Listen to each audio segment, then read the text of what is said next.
हरे राम राम राम हरे हरे, हरे कृष्ण कृष्ण कृष्ण हरे हरे. पुंडलिक वरदा हरी विठ्ठल, श्री ज्ञानदेव तुकाराम, सद्गुरु श्री ज्ञानेश्वर महाराज की जय. जगद्गुरु तुकाराम महाराज की जय. पंढरीनाथ भगवान की जय. अध्याय 18. आणि मागच्या सत्रामध्ये ओवी क्रमांक 153 पर्यंत आपण चिंतन केलेलं होतं आणि माऊलींनी त्या ठिकाणी हे स्पष्ट केलेलं होतं की यज्ञ, दान, तप यासारख्या ज्या गोष्टी आहेत त्याचा त्याग करू नये. ते करायला हवं. जे काही नियत कर्म आहे ते कर्म करायला हवं. यानंतर पुढची जी ओवी आहे ती 154 क्रमांकाची ओवी आहे. माऊली म्हणतात, जे चालणे वेगावत जाये, तो वेगू बैसावयाची होये, तैसा कर्मातिशयो आहे, नैष्कर्म्या लागी. आता ते चालू का ठेवावं यज्ञदान तप, त्याचं कारण देतात. म्हणतात, चालणे जलद होईल तर विश्रांती करता जास्त वेळ मिळतो. त्याप्रमाणे फलाकांक्षारहित अधिकाधिक कर्माचरणाचा उपयोग नैष्कर्म्य अवस्था लवकर प्राप्त होण्याकरता होतो. यज्ञ, दान, तप ही कर्मे जर फलाकांक्षेसह केली म्हणजे सुरुवातीस तसा संकल्पही केला जातो तर त्या कर्मांना काम्य कर्म म्हणावे. तेच कर्म जर फलाकांक्षा पूर्णपणे सोडून देऊन केले तर त्या कर्माचरणाचा उपयोग नैष्कर्म्यावस्था लवकर प्राप्त होण्याकरता होतो. या भूमिकेतून मागील ओवी 106 आणि 109 या आपण पुन्हा एकदा पाहणार आहोत. ओवी क्रमांक 106 याच अध्यायातली आपण यापूर्वी पाहिलेली. माऊली या ओवीमध्ये एक महत्त्वाचा सिद्धांत सांगतात.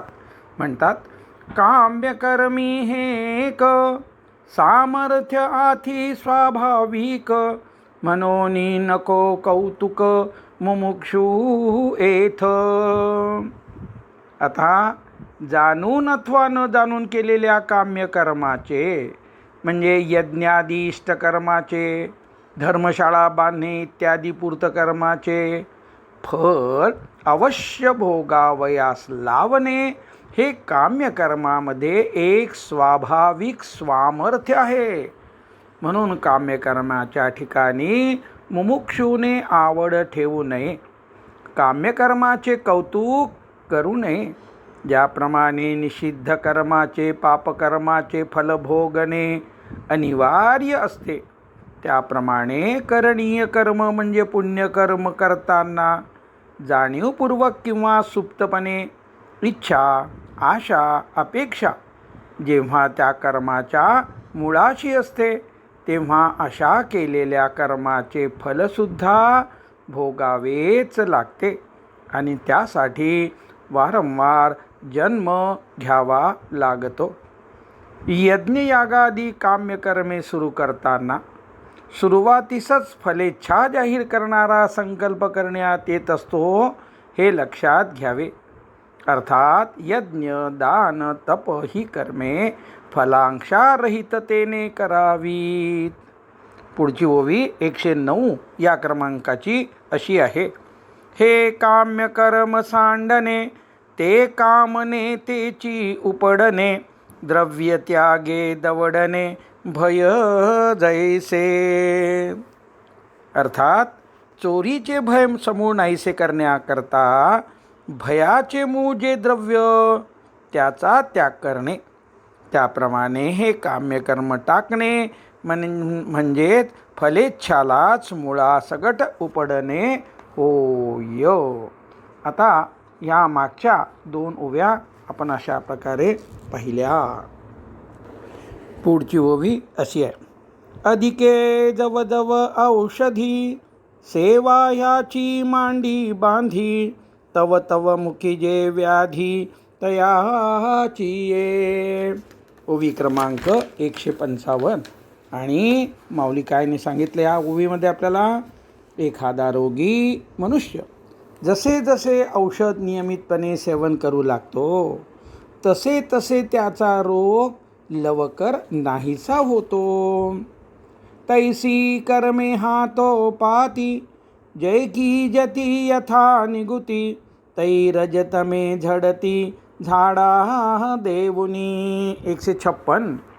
त्याप्रमाणे कर्मे योग्य हातवटीने अर्थात फलाकांक्षा रहिततेने व समोर येणाऱ्या सर्व करणीय कर्मांना हातोहात म्हणजे लवकरात लवकर केल्याने चित्तावरचे रजोगुण व तमोगुण निःशेष नाहीसे होऊन चित्तात येणारे राजसिक व तामसिक विचार म्हणजे वृत्ती संपूर्णतः संपून जाते.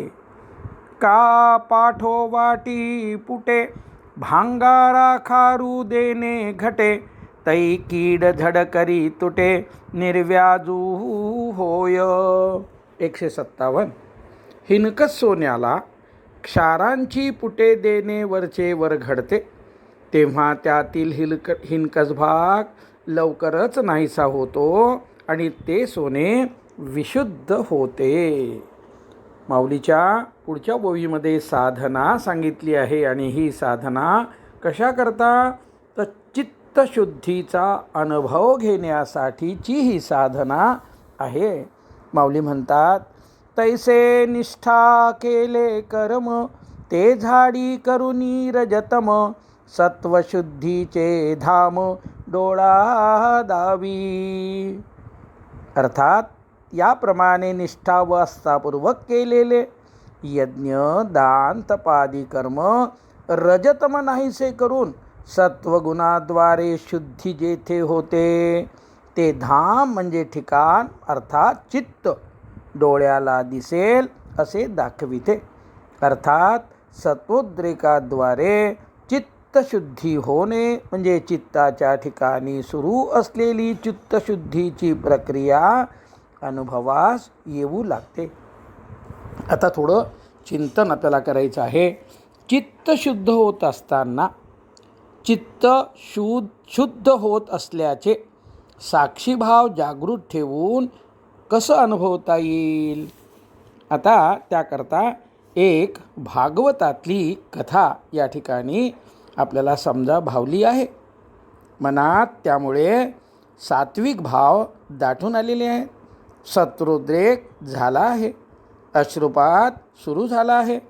अश्रुपात होत असताना मनातील सात्विक भावाचे भावविश्व वृत्तीद्वारे अनुभवत असताना त्यासोबतच सजगता व साक्षी भावाद्वारे डोळ्यातून ओघळणारे अश्रू दाटून आलेला गळा या इंद्रियाच्या स्तरावरील क्रियाही अनुभवावयाच्या आहेत. कथेचे भावविश्वही अव्हेरायचे नाही आणि त्यासोबतच इंद्रियांच्या क्रियेवरील अवधानही ढळू द्यावयाचे नाही. या अनुभवाचा अभ्यास जमायला लागला की वृत्तीद्वारे कथेतील भाव अनुभवताना चित्तशुद्ध होत आहे हा अनुभव चित्तशुद्ध होताना येऊ लागेल. अशा रीतीने शब्दज्ञानाचे रूपांतर बोधात म्हणजे अनुभवात्मक ज्ञानात होऊ लागेल. चित्ताची शुद्धता वाढल्यानंतर शुद्ध झालेले चित्त म्हणजेच शब्दरहित झालेले चित्त अनुभवाला येते म्हणजेच चिदाकाश अनुभवास येते.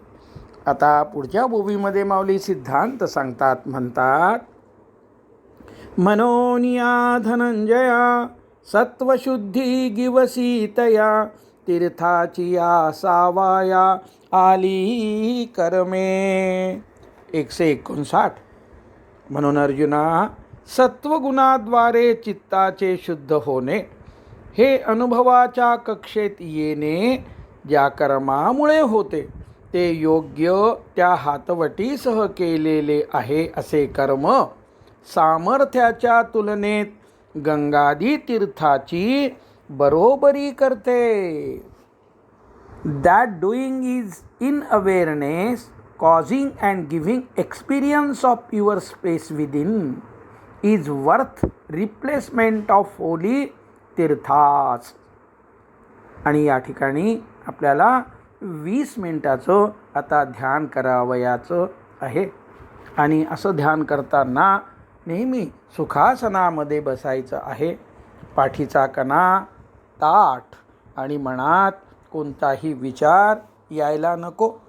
आलेला विचार त्याला नाकारायचं नाही, त्याकडे साक्षी भावाने पाहावयाचं आहे. आणि असं करताना तो विचार विरून जाईल असा आपल्याला अनुभव येईल. शब्द संपल्याशिवाय आत्मानुभूती नाही, हे पक्क लक्षात ठेवायचं आहे. आणि म्हणून शब्दामध्ये न रमता ध्यान आपलं लागायला हवं. आणि त्याकरता आपला सिद्ध मंत्र तो मी म्हटल्यानंतर आपण श्रवण बंद करावयाचं आहे. 20 मिनिटाचं ध्यान झाल्यानंतर उर्वरित भाग श्रवण करावयाचा आहे. माझी माऊली. रामकृष्ण हरी. 20 मिनिटाच्या ध्यानानंतर आपल्याला पुढचं जे काही आहे माऊलींच्या ओव्या 160च्या पुढच्या आपण आता बघणार आहोत. काय म्हणतात माऊली? तीर्थे बाह्य मिळू क्षाळे, कर्मे अभ्यंतर उजळे, एवं तीर्थे जान निर्मळे सत्कर्मेची. 160. तीर्थामुळे शरीरावरील मळ धुतला जातो व कर्मामुळे अंतरंग वजळून निघते, अर्थात चित्तशुद्धी होते. याप्रमाणे सत्कर्मे हीच पवित्र तीर्थे आहेत हे जान. पुढची ओवी. तृषार्तामरुदेशी झळे अमृते ओळली जैसी, की अंधा लागी डोळ्यासे सूर्यो आला. तहानेने पिळलेल्या मनुष्यास मारवाडाच्या निर्जल प्रदेशात उन्हाच्या झळांनी अमृतवृष्टीचे रूप धारण करावे, किंवा अंधळ्याच्या सोयीकरता त्याच्या डोळ्यात प्रत्यक्ष सूर्यच येऊन प्रगट व्हावा. बुडतया नदीच धाविन्नली, पडतया पृथ्वीच कळवळली, निमतया मृत्यूने दिधली आयुष्य वृद्धी. 162. नदीत बुडणाऱ्याचे रक्षण करण्यास नदीच जशी धावून यावी, अथवा पडणाऱ्याविषयी जसा पृथ्वीसच कळवळा यावा, किंवा मरणाऱ्याला मृत्यूनेच आयुष्य वाढवून द्यावे, तैसे कर्मे कर्मबद्धता मुमुक्षु सोडविले पंडुसूता, तैसा रसरिती मरता राखिला विषय. 163 क्रमांकाची ओवी. माऊली म्हणतात, मारक विष रसायन रूपाने दिले असता मरत असलेला मनुष्याला वाचविते, त्याप्रमाणे स्वरूपाने बंधक असणारी कर्मेच मुमुक्षूंना कर्मबंधनापासून सोडवितात. पुढच्या ओवीमध्ये सिद्धांत सांगितलेला आहे माऊलींनी. म्हणतात, तैसी एके हातवटिया कर्मे की जती धनंजया, बंधकेची सोडवावया मुख्ये होती. 164. आणि त्याप्रमाणे कर्मे जरी सामान्यतः बांधणारी असली तरी विशेष हातवटीने केलेली कर्मे मुक्त करण्याला कारणीभूत होतात. आता तेची हातवटी तुझ सांगो गोमटी, जया कर्मा ते किरीटी कर्मची रुसे. अर्जुना, ज्या हातवटीने कर्मे केली असता कर्म त्याच्या बंध निर्माण करण्याच्या स्वभावावर रुसते, कर्म त्याचा बंध निर्माण करण्याचा स्वभाव सोडून देते, ती चांगली हातवटी आता तुला मी सांगतो. पुढचं चिंतन आपल्याला सात्विक कर्मासोबत कर्तेपण रहितता व फलाकांक्षा रहितता कशी जोपासावी, माऊलींनी आपल्याला या श्लोक क्रमांक 6 च्या चिंतनाद्वारे या ठिकाणी आपल्याला स्पष्ट केलेलं आहे. आता तो श्लोक क्रमांक 6 अगोदर वाचतो. एतन्यापि तु कर्माणि संगम त्यक्त्वा फलानि च कर्तव्यानि ति मे पार्थ निश्चितं मतमुत्तमम्. अर्थात म्हणून हे पार्था, मागील श्लोकात सांगितलेली यज्ञदान तप ही कर्मे, तसेच इतरही सर्व कर्तव्य कर्मे, शास्त्र नीती कायद्याद्वारे विहित असलेले व्यावहारिक कर्म, आध्यात्मिक कर्म, सेवा इत्यादी कर्तेपणाच्या संबंधाचा त्याग करून म्हणजे संगम त्यक्त्वा, तसेच फलेच्छेचा त्याग करून सर्व कर्तव्य कर्मे अवश्य केली पाहिजेत, हे माझे निश्चित केलेले उत्तम मत आहे. संगम त्यक्त्वा ही साधना स्पष्टपणे समजण्यासाठी आपण अध्याय क्रमांक 2 आणि श्लोक क्रमांक 48 त्यामध्ये थोडासा त्यातला काही भाग आता आपण अगोदर पाहूया. अध्याय क्रमांक 2 श्लोक 48 असा आहे.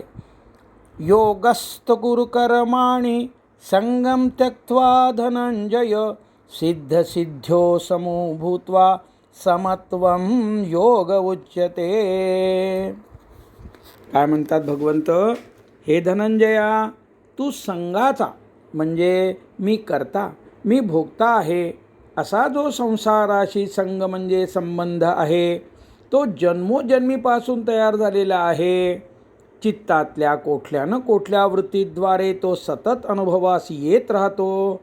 त्या संगाचा म्हणजे त्या संबंधाचा त्याग करून कर्म करताना त्या कर्माची अखेर स्वइच्छित द्रव्य, सत्ता, संपत्ती, कीर्ती, स्वर्ग, मोक्ष संबंधाने अनुकूलतेत होणे ही कर्माची सिद्धी, आणि तशा अनुकूलतेत न होणे ही कर्माची असिद्धी. कर्मसंबंधाने अशा सिद्धी असिद्धीत समता अनुभवत स्थिर राहून म्हणजे कर्म सुरू असताना कर्माच्या प्रत्येक टप्प्यावर समतेत स्थिर राहून कर्मांना कर, कारण समत्वम योग उच्यते. समत्वच काय आहे, योग म्हटला जातो. संगम त्यक्त्वा हा जो आत्ता आपण श्लोक क्रमांक 48 पाहिला, या साधनेचे स्पष्ट स्वरूप माऊलींनी ओवी क्रमांक 321 मध्ये या पद्धतीने स्पष्ट केलेले आहे. जरी हृदयी विषय स्मरती तरी निसंगा ही आपजे संगती, संगे प्रगटे मूर्ती अभिलाषाची. 321 अर्थ, जर हृदयामध्ये विषयाचे स्मरण होत असेल तर प्रत्यक्ष विषयापासून निसंग झालेल्या व्यक्तीच्या बाबतीतही मानसिक रूपाने विषयाशी संग म्हणजे संबंध उपजतो, आणि त्या संगामुळे प्रत्यक्षात तो विषय प्राप्त होण्याची अभिलाषा अर्थात इच्छा, कामना आकार घेते. भगवंतानी संग उपजायते या शब्दांनी जे सांगितले ते माऊली आपजे संगती या समर्पक शब्दाने सांगतात. ओवीच्या 3ऱ्या चरणात संगामुळे म्हणजे संबंध प्रस्थापित झाल्यामुळे अभिलाषा आकार घेते असे सांगतात. संग या शब्दाचा अर्थ श्लोक क्रमांक 62 व या ओवीतून निसंदिग्धपणे व पूर्णतः स्पष्ट झालेला आहे. तो आहे संग म्हणजे संबंध. संग टिकून राहण्याचे कारण आहे आसक्ती अर्थात राग, जे संग टिकून राहण्याच्या कारणापैकी एक कारण आहे. आणि असा हा जो काही मी द्याता मी भोगता हा जो आहे तो सगळा संग आहे. संग या शब्दाचे भाषांतरच करू नये. सत्संग, संगती, संगत, कुसंगती सर्व संग परित्याग हे मराठीतील नेहमीच्या वापरातील शब्द आहेत. या शब्दाद्वारे संग हा शब्द सर्वांना कळणारा समजणारा आहे अशी खुणगाठ स्वतःच्या बुद्धीत धारण करावी. भाषांतर न करता संग या शब्दाचा वापर करणे हे अनुभवाच्या वाटेवर राहण्यासाठी व ठेवण्यासाठी आवश्यक आहे. स्पष्टतेने करण्यासाठी संग अर्थात संबंध असे म्हणत जावे, लिहावे. संगम त्यक्त्वा ही सांख्ययोगाची अर्थात ज्ञानमार्गाची अनासक्ती आत्मानात्मविवेक व समतेद्वारे साध्य करावयाची साधना आहे. आणि अनात्म असलेल्या सर्व गोष्टीशी जसे देह, इंद्रिये, मन, विचार हे आतील दृश्य वस्तू, विषय वस्तू, संपत्ती, कीर्ती, स्त्री, सत्ता व त्या प्राप्त्यार्थ केलेले कर्म या बाहेरील गोष्टीशी अशा रीतीने आत्मा नसलेल्या सर्व उपाधीशी मनात येणाऱ्या विचाराद्वारे अभिलाषेद्वारे उपजलेल्या संगाचा म्हणजे संबंधाचा त्याग होणे, संगम त्यक्त्वा घटित होणे आत्मानुभूतीच्या प्राप्तीसाठी आवश्यक आहे. आणि त्यासाठी आसक्ती सोडून देणे, सतत सजगता, साक्षीभाव, आत्मानात्मविवेक जोपासणे तसेच कर्माप्रती समता जोपासणे ही ज्ञानमार्गाची साधना आहे. सारांश संगम त्यक्त्वा हे ज्ञानमार्गाचे प्रमुख साधन आहे. आता या 6व्या श्लोकावर माऊली काय चिंतन करतात तर या पहिल्या ओवीमध्ये ओवी क्रमांक 166 साधना सांगितलेली आहे आणि संगम त्यक्त्वा याविषयीची ती साधना आहे. माऊली म्हणतात, तरी महायाग प्रमुखे कर्मे निपजताही अचुके करतेपणाचे न ठाके फुंजने अंगी. महायज्ञादी कर्मे ज्यात प्रमुख आहेत अशी व इतर सर्वे कर्म म्हणजे त्या कर्माशी संबंधित विधी, धर्म, व्यवहारशास्त्रे नीतीप्रमाणे योग्य उचित करणीय असल्याचे पारखून घेऊन जबाबदारीने, उत्साहाने, सहजतेने, सजगतेने साक्षीभाव ठेवल्यामुळे त्या सर्व कर्माची उत्पत्ती अचूकतेने झाल्यावर देखील ज्याच्या ठिकाणी कर्तेपणाचा उभा राहून अंग म्हणजे अंतःकरण भरल्या जात नाही. इंग्रजीमध्ये सांगायचं झालं तर his being does not get engrossed with the feeling of having accomplished any work. सारांश, मी कर्म केले, मी त्या कर्माचा करता आहे असा भाव ज्याच्या मनास स्फुरत नाही. कर्म तर स्वतःच्या हाताने केले पण कर्तेपणा मनास स्फुरत नाही. हे कसे घडते हे पुढील ओव्यात माऊली दृष्टांताद्वारे सांगतात.